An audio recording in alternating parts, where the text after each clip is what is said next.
سینکڑوں علامتیں اس بات کی سامنے آ رہی ہیں کہ ظلم کے دور کا خاتمہ اب قریب ہے اور انصاف کے قیام کا دور اب قریب ہے. سچ بولا ہے اس سائیکولوجسٹ نے.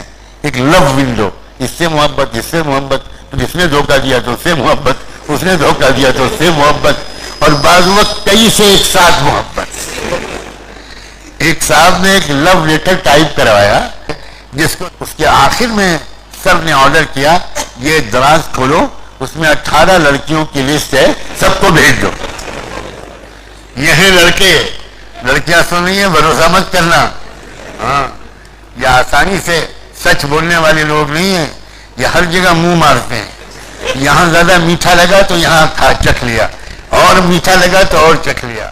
لڑکیاں بھی بہت جلدی تمنائیں پالنا شروع کرتی ہیں کہ میں ممتاز محل بننے والی ہوں، میرا کوئی شاہجہاں ہوگا، پھر ہم دونوں مل کے تاج محل بنائیں. اور اس کے بعد جب شادی ہوتی ہے تو کیا ہوتا ہے؟ تاج محل کے بجائے وہاں ملتی ہے ساس. الساس مساس وما ادراک ما الساس. بہت ہی محبت کے لائق بڑے عزیز نوجوانوں، بچوں اور بچیوں، برادران اسلام، ماں اور بہنوں،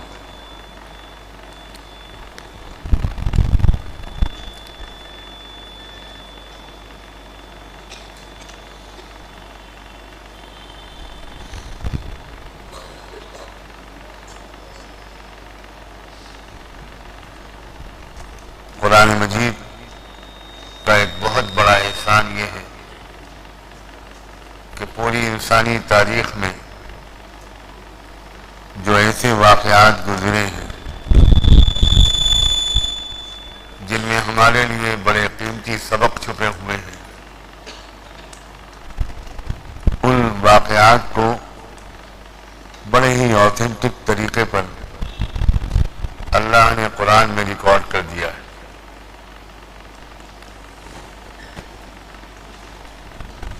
اسی سلسلے کی ایک آیت میں نے پڑھی تھی جس میں اللہ نے پوری تاریخ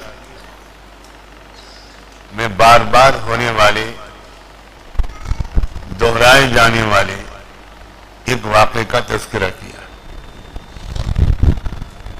اور وہ یہ ہے کہ وَقَالَ الَّذِينَ كَفَرُوا لِرُسُلِهِمْ، جو سچائی کو جھٹلانے والے لوگ تھے، ناقدری اور ناشکری کرنے والے لوگ تھے ہر دور میں، انہوں نے اپنے وقت کے پیغمبروں کو دھمکیاں دی، اور دھمکی یہ دی کہ لَنُخْرِجَنَّكُم مِّنْ أَرْضِنَا أَوْ لَتَعُودُنَّ فِي مِلَّتِنَا، تمہیں ہمارے ملک کو چھوڑنا پڑے گا، تمہیں ہماری زمین سے نکلنا پڑے گا، اگر تم یہاں رہنا چاہتے ہو تو تم کو ہمارے دھرم کو قبول کرنا پڑے گا، ہماری سنسکرتی کو سویکار کرنا پڑے گا.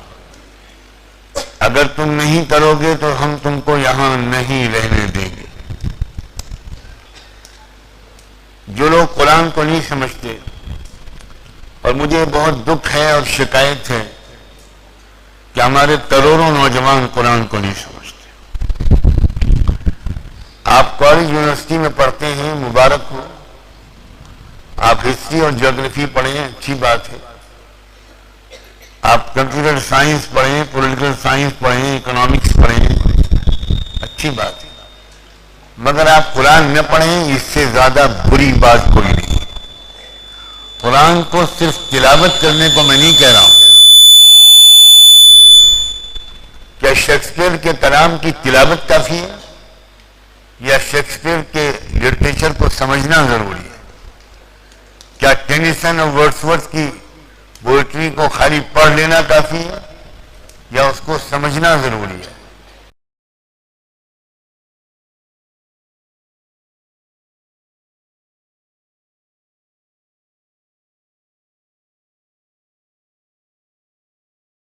فیوچر میں ہرگز نہیں ملے گی، آپ کو 0 نمبر ملے گا۔ صرف قرآن کی تلاوت کر لینا اور اس کو سمجھنے کی کوئی کوشش نہ کرنا، نوجوانوں شراب پینے سے بھی بڑا گناہ ہے۔ کان کھول کے سنو، ہم کس سسٹم میں جی رہے ہیں، ہم جاہلیت کے دور میں جی رہے ہیں۔ اس لیے میری بڑی محبت کے ساتھ تم سب سے یہ اپیل ہے کہ روزانہ 3-4 آیتوں کو سمجھنے کی کوشش کر لیا کرو گے انشاءاللہ۔ 2-3 آیتیں کسی عالم کی مدد سے، کسی ٹرانسلیشن، اوتھینٹک ٹرانسلیشن کی مدد سے، تو قرآن کی اس آیت میں انسانی تاریخ میں بار بار پیش آنے والے ایک واقعے کو اللہ نے ہم کو سنایا ہے کسی وجہ سے۔ بلا وجہ تو کوئی بات اللہ تعالیٰ نہیں کہیں گے، اور وہ یہ کہ ہر دور میں انکار کرنے والوں نے اپنے وقت کے پیغمبروں کو دھمکی دی کہ یہاں ہمارے ملک میں اگر رہنا چاہتے ہو، ملک صرف ان کا نہیں تھا، پیغمبروں کا بھی تھا، مگر جب تکبر اور غرور، گھمنڈ اور اہنکار اپنی آخری حدوں کو پہنچتا ہے تو یہ تک کہنے لگتے ہیں لوگ اسی ملک کے شہریوں سے، اسی ملک کے اصلی باشندوں سے کہ تم، یہ ہمارا ملک ہے، تمہارا نہیں ہے، یہاں تم کو ہماری شرطوں پر رہنا ہوگا۔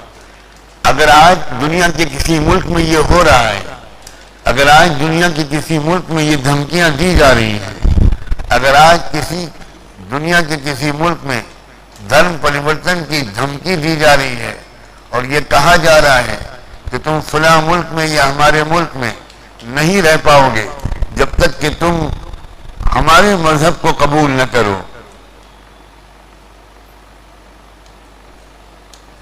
واپس نہ ہو ہمارے مذہب میں، واپس نہ ہو۔ میں تو حیران ہوتا ہوں قرآن کے ایک طالب علم کی حیثیت سے، بہت سے ملکوں میں گھر واپسی کا لفظ بولا جا رہا ہے اور قرآن نے بھی واپسی ہی کا لفظ بولا ہے۔ کیا انجام ہوتا تھا؟ کیا وہ دھمکیاں کامیاب ہو جاتی تھی؟ کیا نبیوں کو ملک چھوڑنا پڑ جاتا تھا؟ کیا نبیوں کو معاذ اللہ گھر واپسی کرنی پڑتی تھی؟ کیا ہوتا تھا؟ نیٹ اینڈ رزلٹ کیا ہوتا تھا؟ یہ $1,000,000 کوشچن ہے۔ اینڈ رزلٹ یہ ہوتا تھا کہ فَأَوْحَىٰ إِلَيْهِمْ رَبُّهُمْ لَنُهْلِكَنَّ الظَّالِمِينَ وَلَنُسْكِنَنَّكُمُ الْأَرْضَ مِنْ بَعْدِهِمْ ذَلِكَ لِمَنْ خَافَ مَقَامِي وَخَافَ وَعِيدِ۔ اینڈ رزلٹ یہ ہوتا تھا کہ ان دھمکیوں، جب دھمکیاں خوب دی جانے لگتی تھیں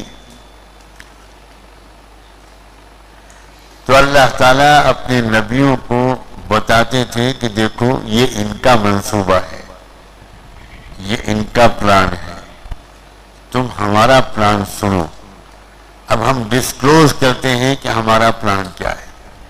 اور دوستو ایک بات بتاؤ، پلان کس کا چلتا ہے؟ بہت کم لوگوں نے جواب دیا۔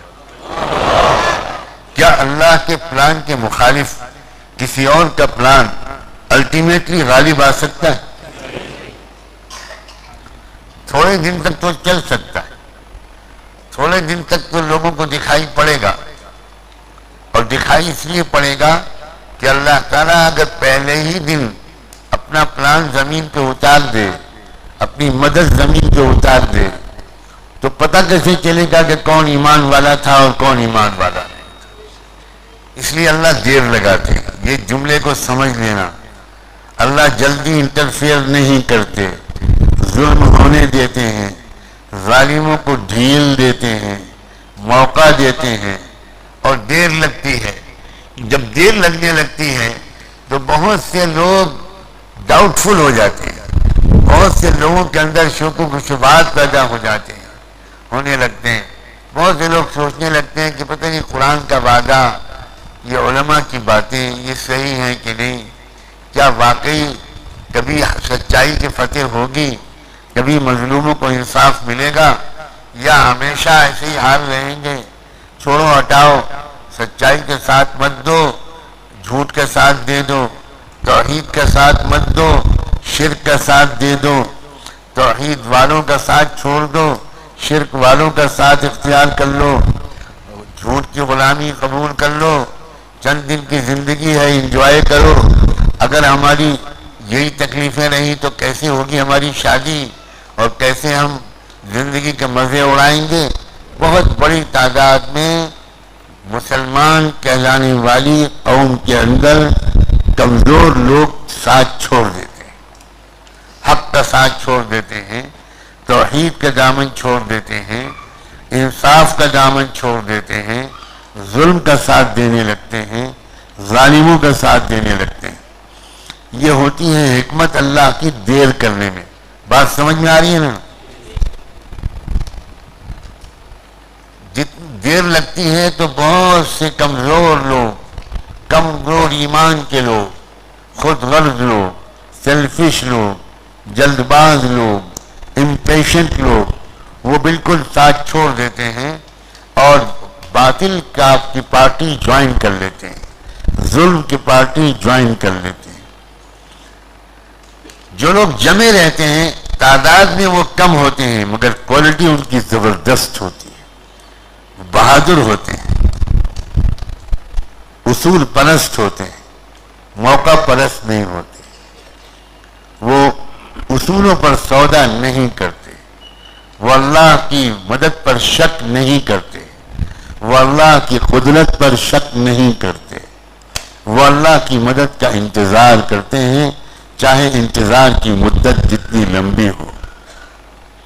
اور پھر جب وہ وقت آتا ہے جو اللہ نے فکس کیا ہوتا ہے، اس وقت جب اللہ کی مدد آتی ہے تو کیا ہوتا ہے؟ قرآن کی اسی آیت نے فرمایا فَأَوْحَىٰ إِلَيْهِمْ رَبُّهُمْ لَنُهْلِكَنَّ الظَّالِمِينَ۔ اللہ نے اس وقت کے نبیوں کو جن کو یہ دھمکیاں دی جا رہی تھیں پیغام بھیجنا ہر دور میں۔ وہ یہ کہ ان کا پلان ہے، اب ہمارا پلان سنو۔ ان کا پلان یہ ہے کہ جب تک تم گھر واپسی نہیں کرو گے تم کو ہم اپنے دیش میں رہنے نہیں دیں گے۔ اب ہمارا پلان یہ ہے کہ لَنُهْلِكَنَّ الظَّالِمِينَ، ظلم کرنے والوں کو ہم ناکام کر کے رہیں گے، ہم ان کے نیست و نابود کر کے رہیں گے۔ غور سے سنو بچوں، یہ نہیں کہا کہ ہم تمام کافروں کو ہلاک کر دیں گے، بالکل نہیں کہا، قطعاً نہیں کہا۔ ہم اسلام قبول نہ کرنے والوں کو ہلاک کر دیں گے، بالکل نہیں کہا۔ ہم تمام غیر مسلموں کو ہلاک کر دیں گے، بالکل نہیں کہا۔ اسلام نے انسان کو پوری آزادی دی ہے، لا اکراہ فی الدین، کوئی زور زبردستی نہیں۔ من شاء فلیؤمن ومن شاء فلیکفر۔ اسلام کا اصول یہ ہے کہ سچائی کا پیغام سن لو، پھر تم کو اپنا اختیار اور چوائس ہے، تم چاہو تو قبول کرو، چاہو تو قبول نہ کرو، ریجیکٹ کر دو، انکار کر دو۔ اس لیے لفظ بدل دیا۔ شروع میں فرمایا تھا وقال الذین کفروا، لیکن جب سزا کا ذکر آیا تو لنہلکن الکافرین نے کہا، لنہلکن الظالمین کہا۔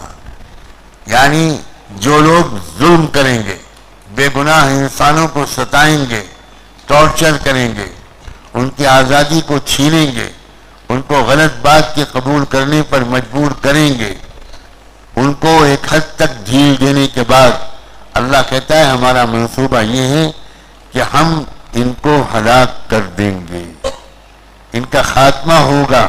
خاتمہ تمہارا نہیں ہوگا اے پیغمبروں، اے پیغمبروں کے ماننے والوں، شکست تمہاری نہیں ہوگی، شکست ان کی ہوگی جو تم کو دھمکیاں دے رہے ہیں۔ لیکن ایک بات یاد رکھنا، اور دوسری خوشخبری، وَلَنُسْكِنَنَّكُمُ الْأَرْضَ مِنْ بَعْدِهِمْ، اور جس علاقے سے یہ تم کو نکالنا چاہ رہے ہیں اس علاقے میں تم سکون کے ساتھ رہو گے۔ ذَلِكَ لِمَنْ خَافَ مَقَامِي وَخَافَ وَعِيدِ۔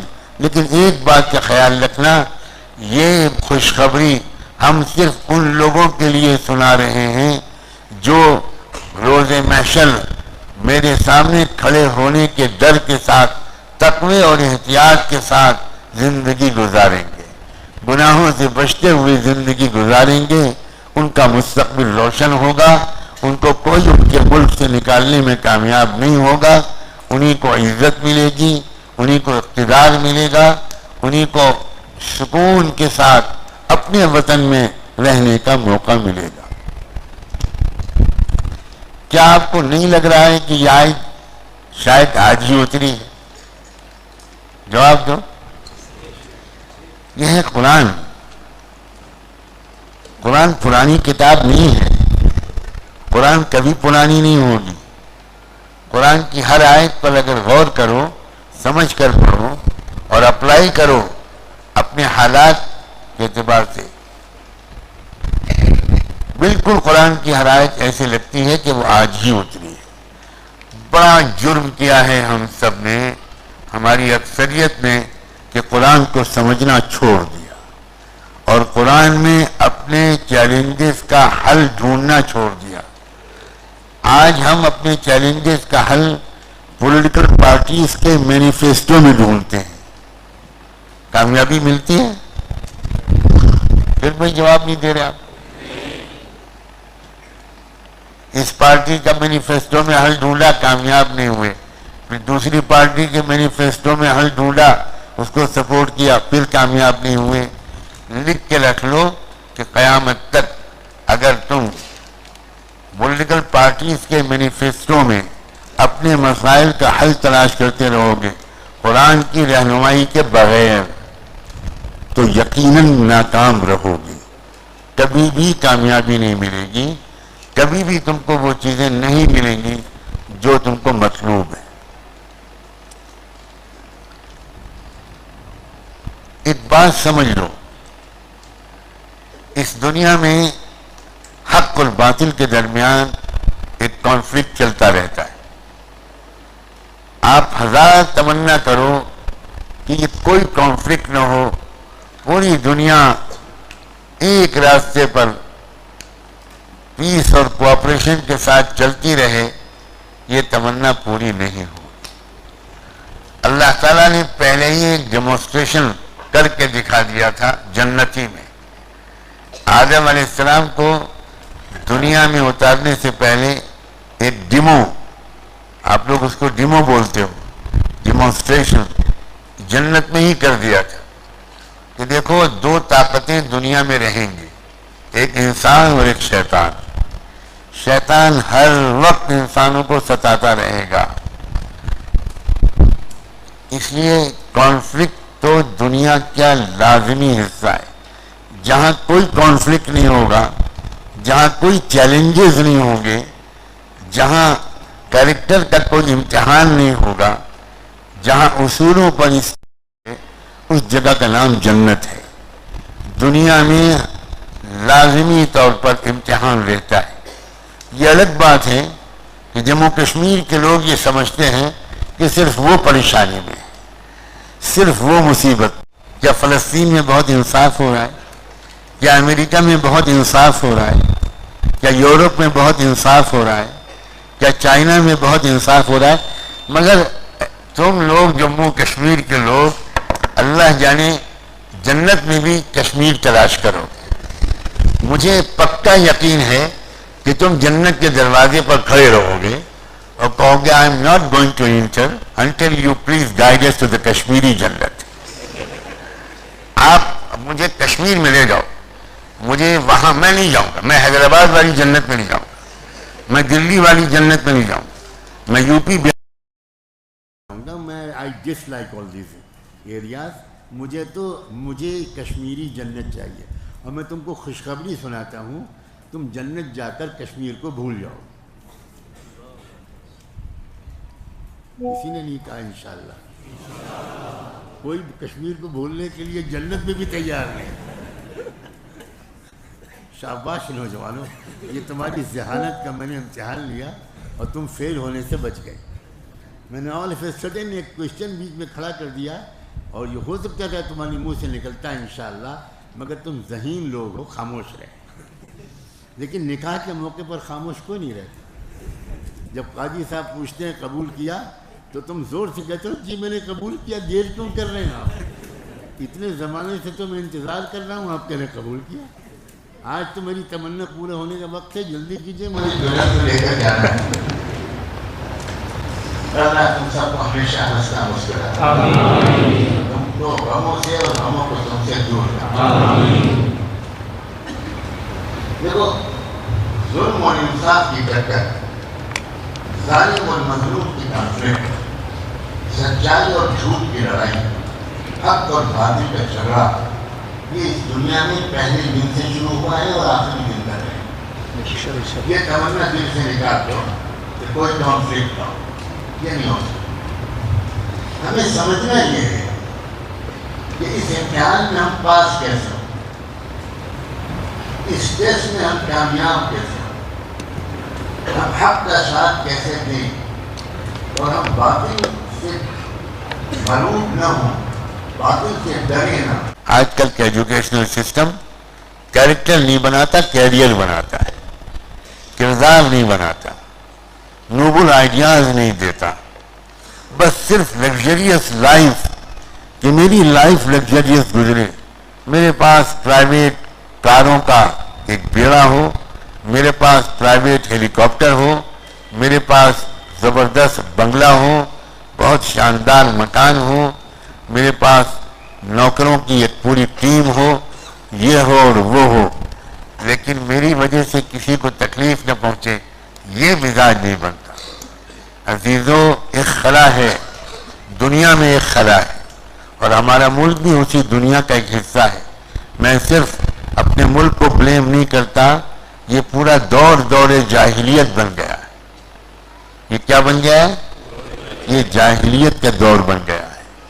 پہلے بھی جاہلیت کا دور تھا، اور اس جاہلیت کے دور کو بدلا صحابہ کرام نے، اہل بیت نے، رحمت عالم سیدنا محمد الرسول اللہ صلی اللہ علیہ وآلہ وسلم کی رہنمائی میں اس پورے دور کو بدلنے میں وہ کامیاب ہو گئے، اور بہت تھوڑے عرصے میں انہوں نے دور کو بدل دیا، زمانے کی ہسٹری بدل دی.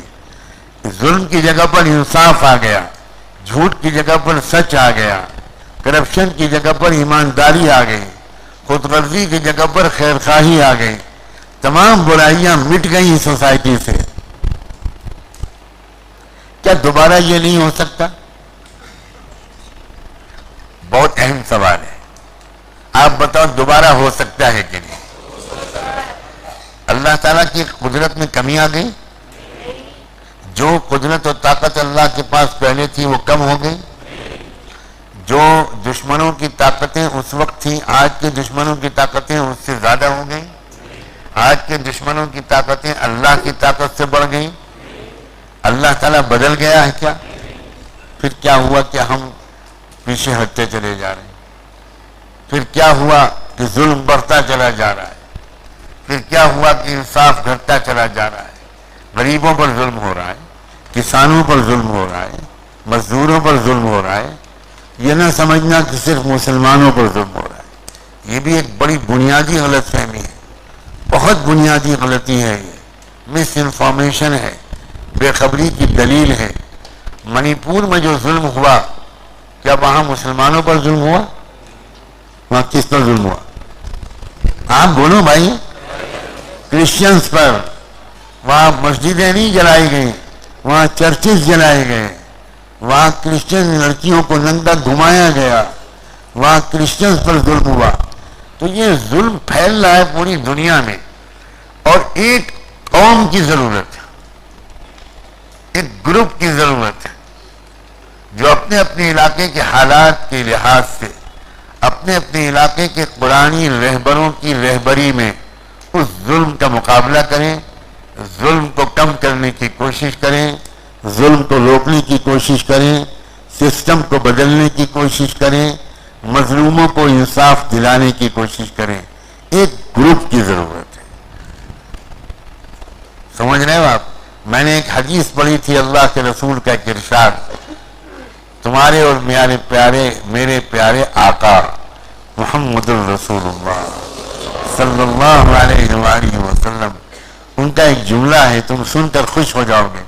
انہوں نے فرمایا تھا نصرت بالشباب، میرے مشن میں جو کامیابی ملی ہے میرے نوجوان ساتھیوں کی مدد کی وجہ سے ملی. اللہ اکبر. اف، کیا امیدیں قائم کر رکھی ہیں اللہ کے رسول نے نوجوانوں سے. کیا ہم نوجوان اپنے آقا کی امیدوں پر پورے اتر رہے ہیں؟ نوجوانوں صرف تم تھوڑی تربیت لے لو، روحانی تربیت، ایمانی تربیت، قرآنی تربیت، تو بہت آسانی سے تم انشاءاللہ ماحول کو بدل دو گے. ہمارے ملک کی مٹی نرم ہے، ہمارے ملک کی مٹی نرم ہے، یہ میں بار بار کہہ سکتا ہوں، ڈنکے کی چوٹ پر کہہ سکتا ہوں. ذرا نم ہو تو یہ مٹی بڑی زرخیز ہے صاحب. اس ملک نے ہمیشہ اولیاء اللہ کے سامنے سر جھکایا ہے، بزرگوں کی عزت کی ہے، روحانی لوگوں کے سامنے اس ملک کے بڑے بڑے راجوں مہاراجوں نے اپنا سر جھکایا ہے. اس لیے اپنے کیریکٹر کو بدلنا اور اپنے آپ کو ایجوکیشنلی، مورلی، اسپریچولی اس کے لیے تیار کرنا کہ ہمیں ماحول کو بدلنا ہے اور انصاف کے نظام کو قائم کرنا ہے. میں اپنی بچیوں سے بھی کہتا ہوں، بچیوں اپنی تمناؤں کو بلند کرو، اپنی سوچ کو بلند کرو، اپنی ارمانوں کو بلند کرو، اپنی خواہشات کو پاکیزہ کرو، اونچے اونچے خواب دیکھو. اسلام اور انصاف جو دنیا میں پھیلا اور قائم ہوا، یہ صرف مردوں کی کوششوں سے نہیں ہوا. اس میں عورتوں کی قربانیاں، اس میں ماؤں کی تمنائیں اور دعائیں، اس میں سب نے مل کر حصہ لیا ہے، سب نے مل کر معاشرے کو بدل ڈالا تھا. آج بھی میں بہت یقین کے ساتھ ایک بات کہوں، کاش کہ قدر کرو تم لوگ. مجھے بہت ڈر لگتا ہے کہ اللہ کی توفیق سے میں بہت قیمتی باتیں بھی کبھی کبھی عرض کرتا ہوں، لیکن مجھے شک رہتا ہے کہ شاید ہی کسی نے اس بات کی اہمیت کو سمجھا. میں ایک بات یقین کے ساتھ کہنا چاہتا ہوں، ظلم کے دور کا خاتمہ قریب ہے.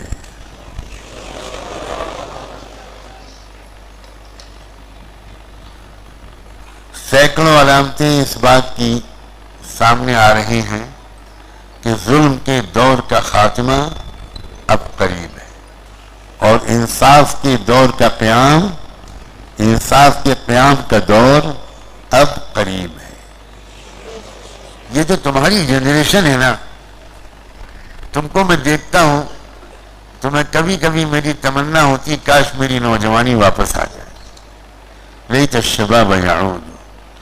میں ایک بات یہاں تاریخ کے حوالے کر کے جا رہا ہوں کہ ہو سکتا ہے کہ تم لوگ اپنی زندگی میں ظلم کا خاتمہ اور انصاف کا قیام دیکھ لو.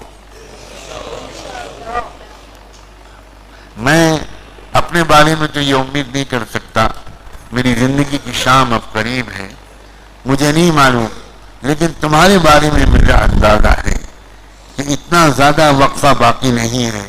تم انشاءاللہ ابھی رہو گے 30 40 50 سال، اس کے بعد دیکھو کہ تم اپنی آنکھوں سے کہ یہ دنیا پہچانی نہیں جائے گی.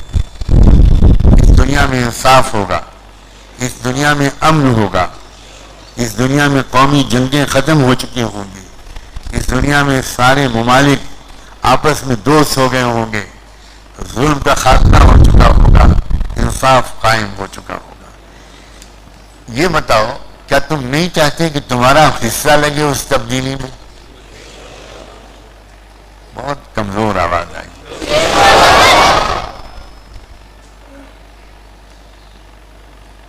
اس کا ایک طریقہ بتاتا ہوں، قرآن سے دوستی کر لو، قرآن کے شاگرد بن جاؤ، قرآن کے طالب علم بن جاؤ اور قرآن کو سمجھ کر پڑھنے کی کوشش شروع کرو.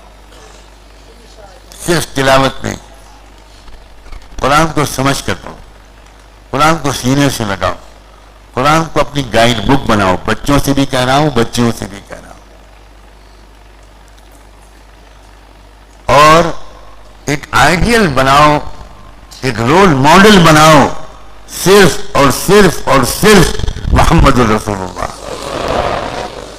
عشق کرو اللہ کے رسول سے، درود کثرت سے پڑھو ان کے اوپر، محبت سے ان کو یاد کرو. کبھی 2-4 منٹ تنہائی میں بیٹھ کر حضور کو دیکھنے کا تصور کیا کرو، کتنا مزہ آئے گا.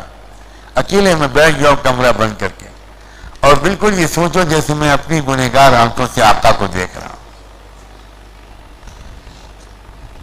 تمہاری خمیر کے اندر میں تم کو مبارکباد دیتا ہوں، رسول اللہ کی محبت اندر بیٹھی ہوئی ہے تمہارے، تم اس کو اپریشیٹ نہیں کر رہے، ریئلائز نہیں کر رہے.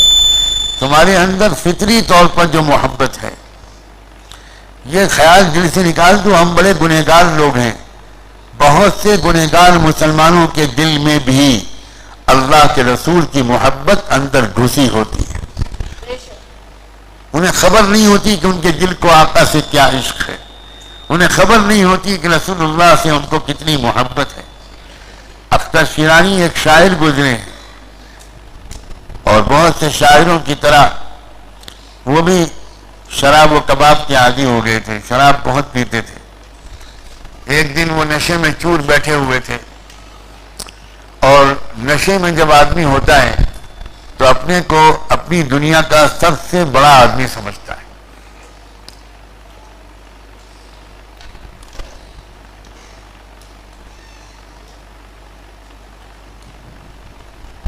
اختر شیرانی کی اس کیفیت اور موڈ سے فائدہ اٹھا کر ان کے ایک بڑے شریر شاگرد نے ان سے سوالات کرنے شروع کیے، اور مختلف شاعروں کا حوالہ دے کر اختر شیرانی سے ان کے بارے میں رائے معلوم کرنی شروع.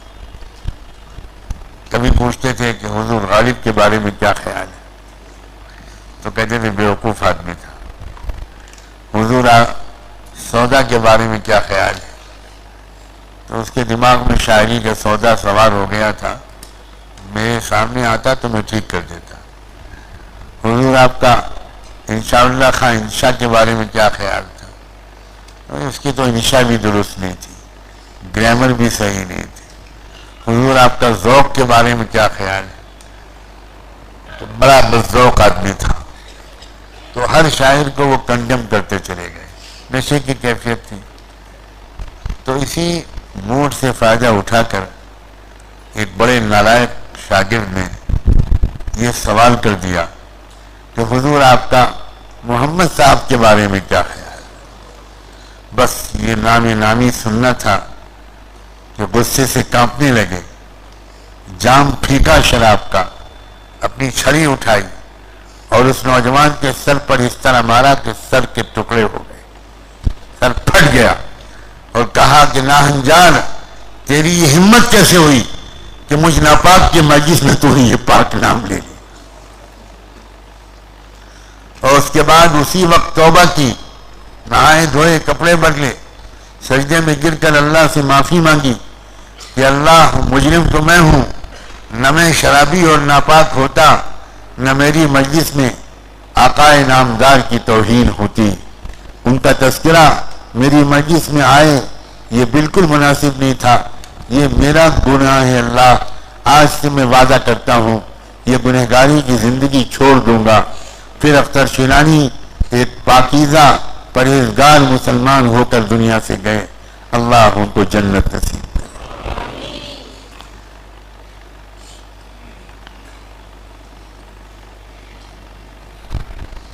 یہ فیصلہ کرو، ابھی میں صرف فیصلہ ہی کروا پاؤں گا، بچیوں سے بھی کہہ رہا ہوں، بچوں سے بھی کہہ رہا ہوں. یہ فیصلہ کرو کہ ہم اپنی زندگی کا اصل مقصد بنائیں گے اس دنیا سے، اپنے علاقے سے، اپنے گاؤں سے، اپنے قصبے سے، اپنے شہر اور ضلع سے، اپنی ریاست سے، اپنے ملک سے، جہاں تک ہو سکے گا ظلم کا خاتمہ کریں گے. یہ زندگی کا مقصد بناؤ عزیزوں. نوجوانوں کی ہمت کے بغیر تبدیلی نہیں آئے. میں اکثر ایک لطیفہ سنایا کرتا ہوں کہ بارات میں صرف ایک بوڑھا ہونا چاہیے، ہونا ضرور چاہیے. باقی ساری بارات جوانوں کی ہو مگر ایک بوڑھے کو ساتھ رکھنا.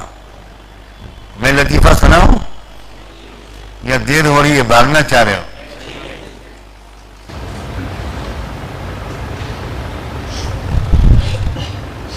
تمہاری طرح کے کسی نوجوان کا ایک رشتہ طے ہو گیا بادشاہ کی بیٹی سے. دعا کرو تمہاری نصیب جان جائے.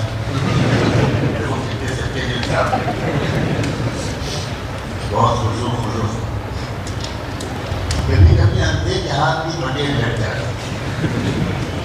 تو ایک نوجوان کا رشتہ طے ہو گیا شہزادی سے، مگر ایک شرط لگا دی گئی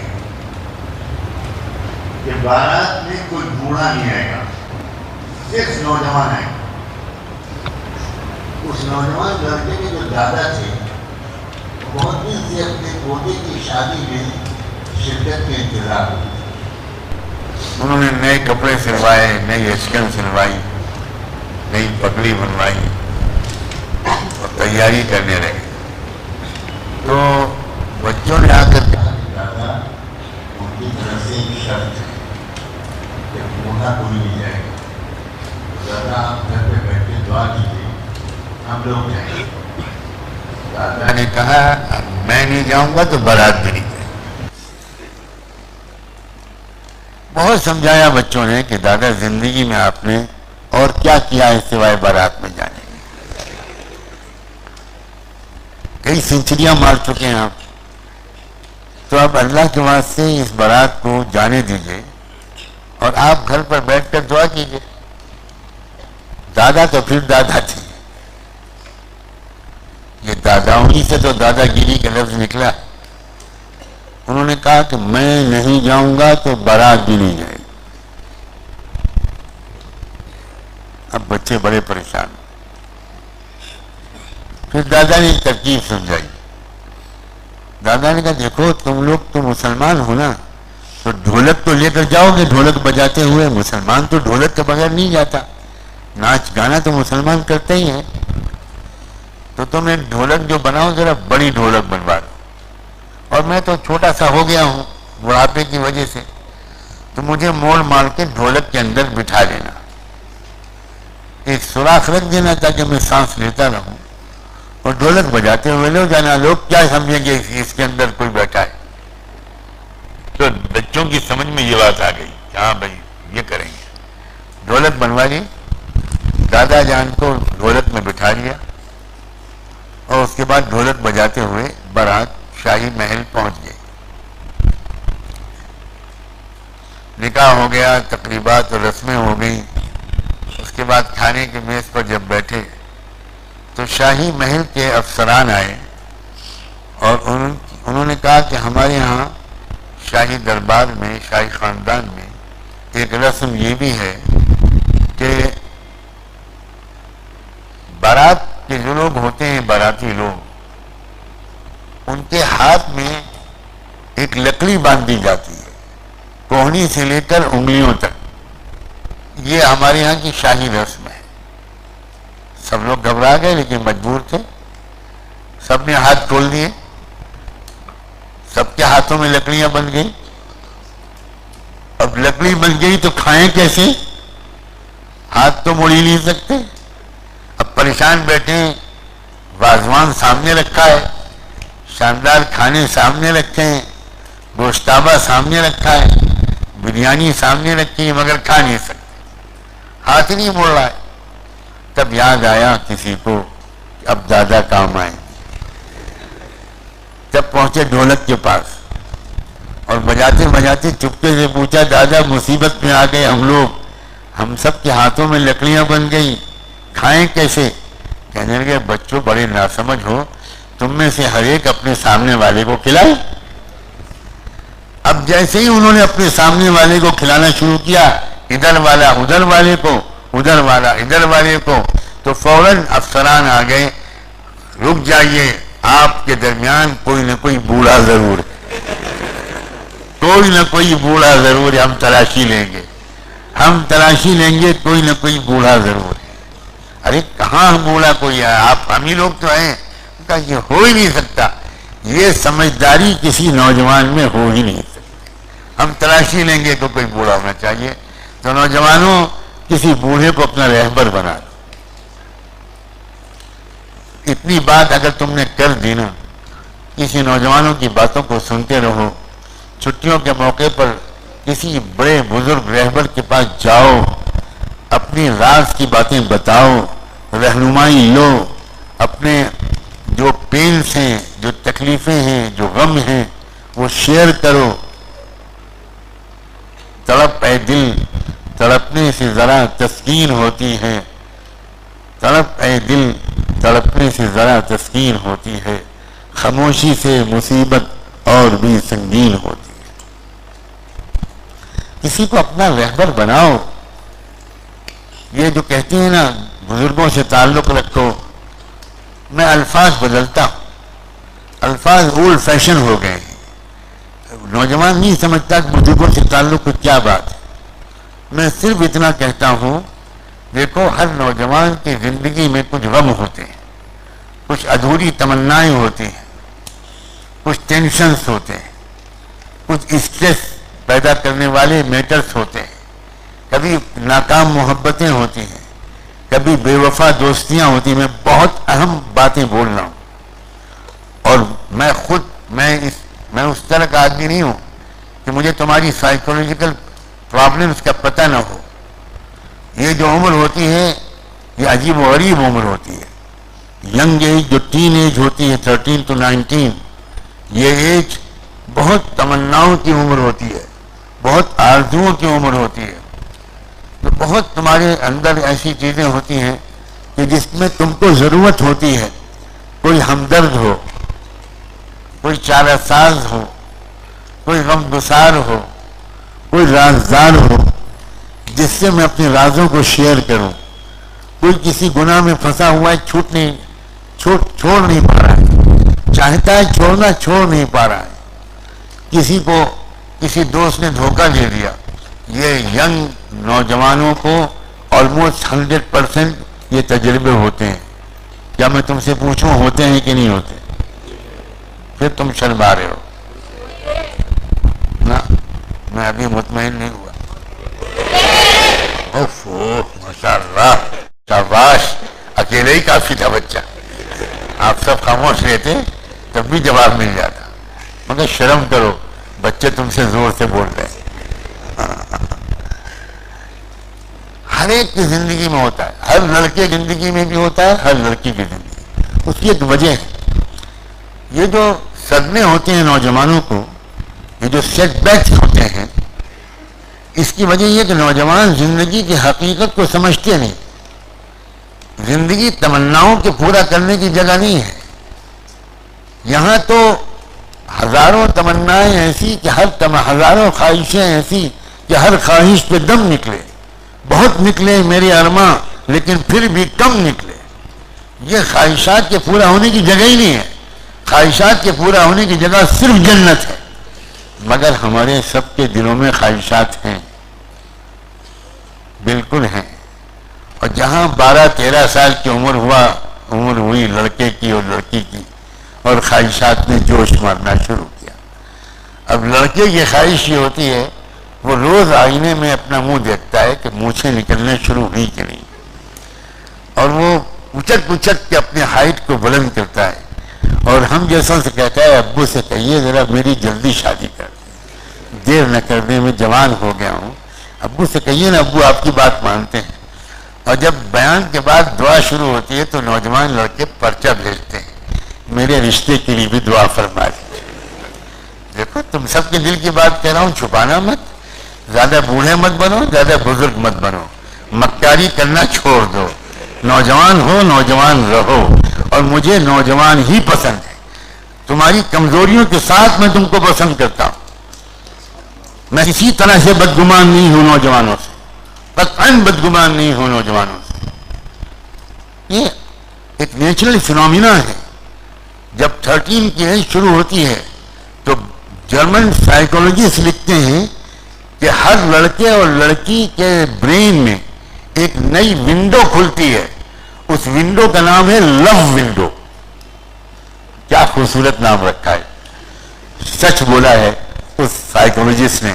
ایک لو ونڈو, اس سے محبت, اس سے محبت, جس نے دھوکہ دیا تو اس سے محبت, اس نے دھوکہ دیا تو اس سے محبت, اور بعض وقت کئی سے ایک ساتھ محبت. ایک صاحب نے ایک لو لیٹر ٹائپ کروایا جس کو اس کے آخر میں سر نے آرڈر کیا یہ دراز کھولو, اس میں 18 لڑکیوں کی لسٹ ہے, سب کو بھیج دو. یہ ہیں لڑکے, لڑکیاں سن رہی ہیں, بھروسہ مت کرنا. ہاں, یہ آسانی سے سچ بولنے والے لوگ نہیں ہیں. یہ ہر جگہ منہ مارتے ہیں. یہاں زیادہ میٹھا لگا تو یہاں چکھ لیا, اور میٹھا لگا تو اور چکھ لیا, اور ڈبل کا حلوہ ملا حیدرآبادی تو وہ چکھ لیا. نہیں بچوں, کاش کی ان محبتوں کا رخ تھوڑی دیر کے لیے روزانہ 5-10 منٹ ایک سجدہ کر کے اللہ کی طرف موڑ دو. ایک درود شریف پڑھ کر سرکار دو عالم کی طرف اس محبت کے رخ دو. حضور کو نوجوانوں سے خصوصی محبت تھی. تم سے پیار ہے, ابھی بھی پیار ہے. جس وقت تم درود دل سے پڑھو گے نا, حضور کا جواب تمہاری روح کو ملے گا. لڑکیوں کا بھی یہ حال ہے. اب ماں نے اس کو سکھایا تو ہے نہیں. ماں نے بیٹی کو سسرالی زندگی کے آداب نہیں سکھائے. ماں نے خدمت کر کے دل جیتنے کا طریقہ نہیں سکھایا. زندگی, شادی شدہ زندگی, لڑکے اور لڑکی کی دونوں ایک نئے دور میں داخل ہوتی ہے. ذمہ داریاں بڑھ جاتی ہیں, چیلنجز بڑھ جاتے ہیں, مشغولیتیں بڑھ جاتی ہیں, لوگوں کی امیدیں ہم سے بڑھ جاتی ہیں, لوگوں کے حقوق بڑھ جاتے ہیں. اگر ابھی سے پہلے سے لڑکوں کو ٹرین نہ کیا گیا کہ دیکھو شادی صرف عشق اور حسن کا ملان نہیں ہے, شادی ذمہ داریوں کا کانٹوں بنا تاج سر پر رکھنے کے برابر ہے. تمہیں ایک ایسی لڑکی کے حقوق ادا کرنے ہوں گے جو تمہاری خاطر اپنے ماں باپ کو چھوڑ کر آئی ہے. جس آنگن میں اس نے کھیل کود میں اپنی الہر جوانی گزاری, اس کو چھوڑ کر وہ تمہارے ساتھ آئی ہے. اجنبی, تم اجنبی, مگر وہ تمہاری لائف پارٹنر بن گئی. تمہارے باپ اجنبی, مگر وہ تمہارے باپ کی خدمت کرے گی, تمہاری ماں کی خدمت کرے گی. یہاں عورتیں بھی بیٹھی ہیں. میں تمام عورتوں سے کہتا ہوں جو ساس بن چکی ہیں, کیا آپ بھول گئی کہ آپ بھی کبھی بہو تھی؟ آپ جب بہو بن کے سسرال گئی تھی تو کن امیدوں کے ساتھ گئی تھی, کن اندیشوں کے ساتھ گئی تھی؟ اے میری بہنوں, اپنی بہوؤں کے ساتھ وہ پیار دو اپنی بہوؤں کو جو ایک ماں اپنی اکلوتی بیٹی کو دیتی ہے. لکھنؤ میں ایک واقعہ پیش آیا.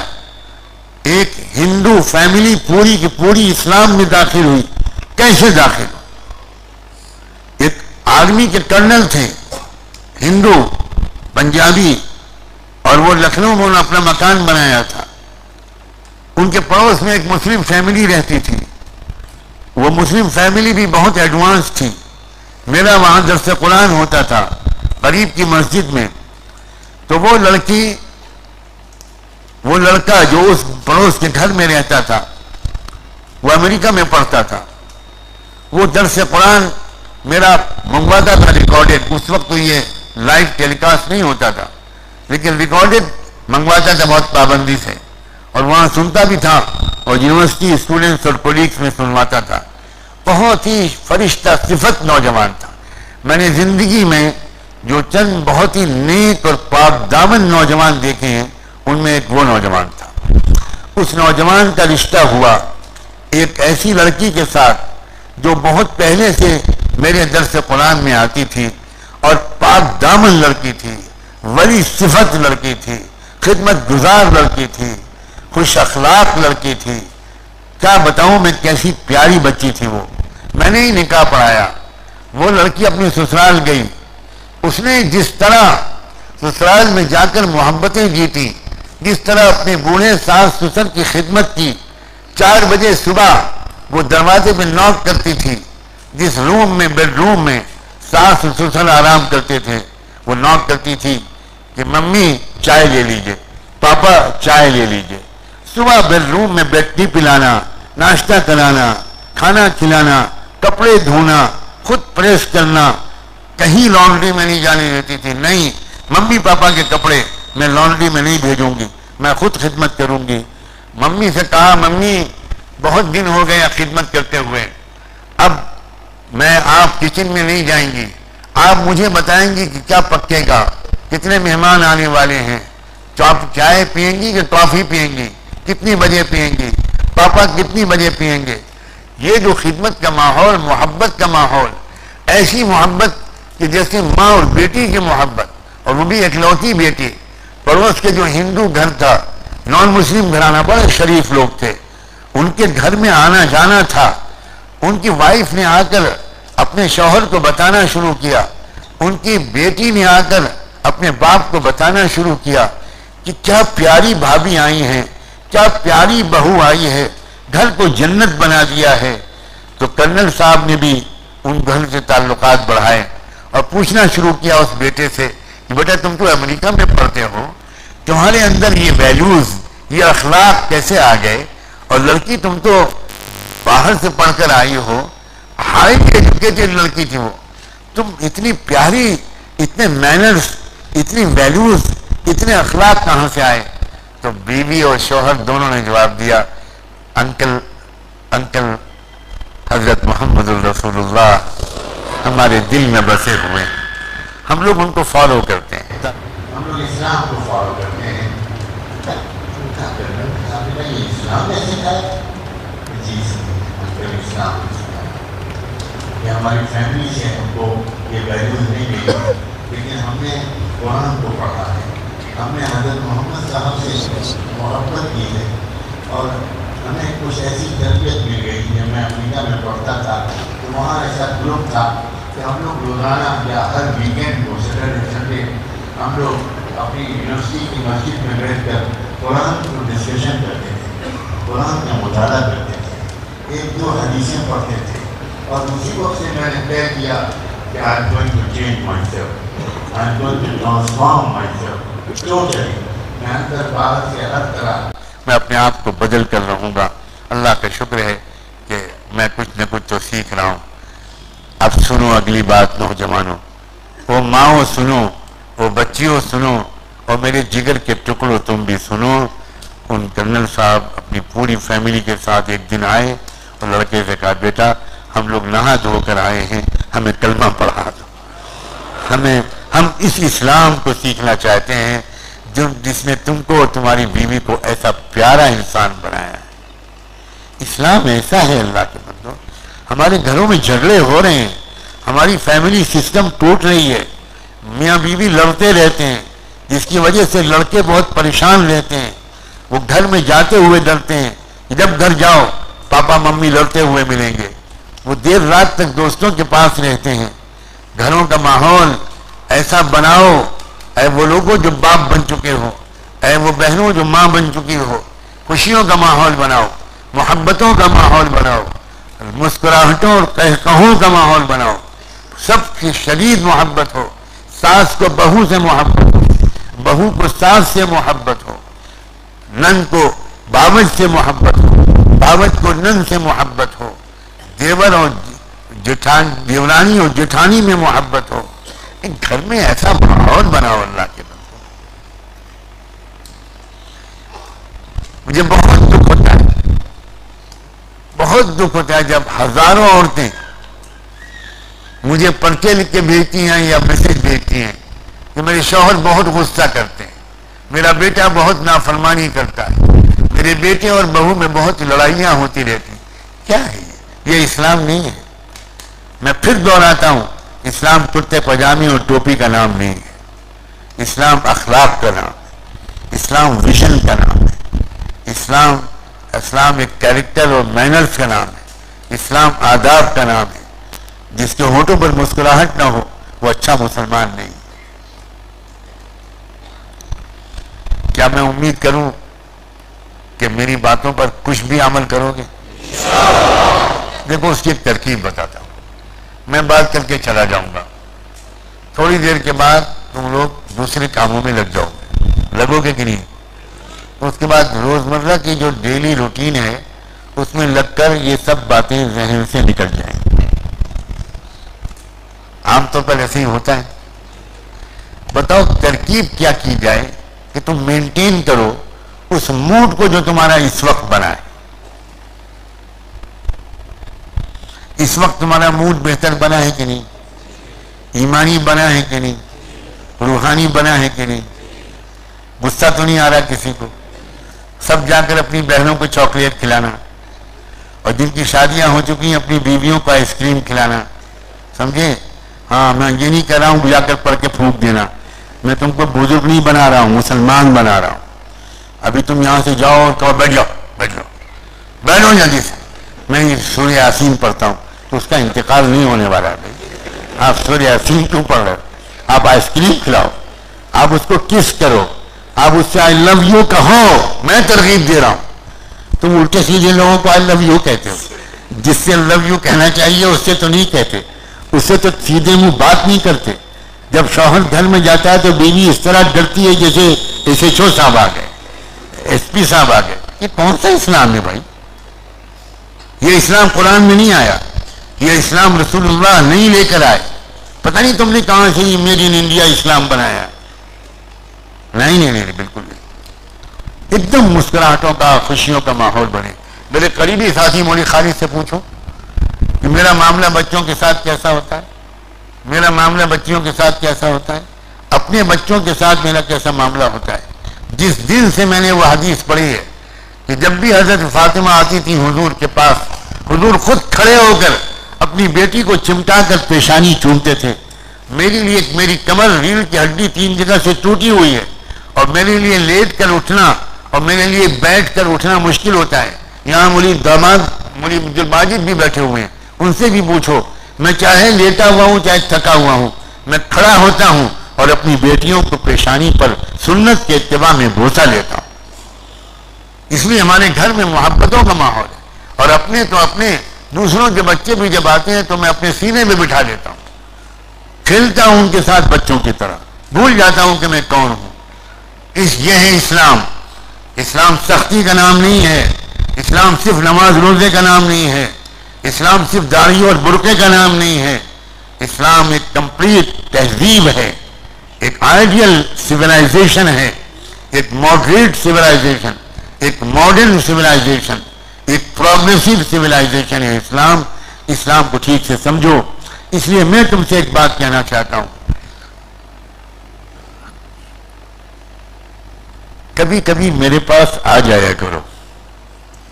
ایک نے بھی انشاءاللہ نہیں کہا, وہ تو میرے کہلوانے سے کہا,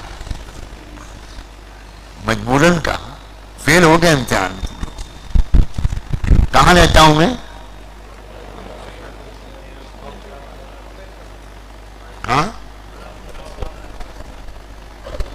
اور بتاؤ بھی کہاں رہتا ہوں؟ وہ مولانا عدنان کہہ رہے ہیں آپ جانتے رہتے ہیں. یہ بہت ذہین آدمی ہے تاکہ آنا نہ پڑے, سمجھے, ان کے چکر میں نہ پڑنا. ہاں میں سمجھ رہا تھا کہ تم لوگ مجھے جواب دو گے کہ آپ ہمارے دل میں رہتے, مگر تم نے یہ جواب نہیں دیا. میں کچھ اوور ایکسپیکٹیشن کر رہا ہوں, مگر یہ میں بتا دوں, میں تمہارے دل میں رہتا ہوں نہ رہتا ہوں, تم میرے دل میں رہتے. میں بتا نہیں سکتا کہ نوجوانوں سے, بچوں بچیوں سے, اور خاص طور پر اس ریاست کے نوجوانوں سے مجھے کیا محبت ہے اور کیا امیدیں ہیں. اگر تم لوگوں نے مجھ سے دوستی کر لی اور آتے جاتے رہے, سال میں 1-2 بار مجھ سے پہلے سے مولانا عدنان صاحب کے ذریعے, مولانا شکیل صاحب کے ذریعے ٹائم لے کر کچھ دن کے لیے, 3-4-5 دن کے لیے میرے پاس آ جاؤ, تو انشاءاللہ دوستی ہوگی تم سے, مختلف نشستوں میں باتیں ہوں گی, پرائیویٹلی بھی تم اکیلے مجھ سے مل کر اپنے پرابلمس کو شیئر کر سکو گے. انشاءاللہ میں امید کرتا ہوں کہ تم لوگ ضرور تعلق رکھو گے, رابطہ رکھو گے, اور میں یہاں کے علماء سے کہتا ہوں کہ وہ بار بار یاد دلاتے رہیں اور نوجوانوں کی ٹیمیں میرے پاس بھیجتے رہیں, باری باری لے کر آتے رہیں. آخر میں ایک بار بے پناہ شکر گزار ہوں تم سب کا, بچوں اور بچیوں کا. تم میرے جگر کے ٹکڑے ہو, تم ملک اور ملت کے مستقبل ہو. اپنی تمام بہنوں اور مستورات کا جو شاید بڑی تعداد میں آئی ہیں ان کا بھی میں شکریہ ادا کرتا ہوں. دل سے دعا کرتا ہوں اللہ ہم سب کو دونوں جہان کی خوشیاں نصیب فرمائے. آمین برحمتک یا ارحم الراحمین.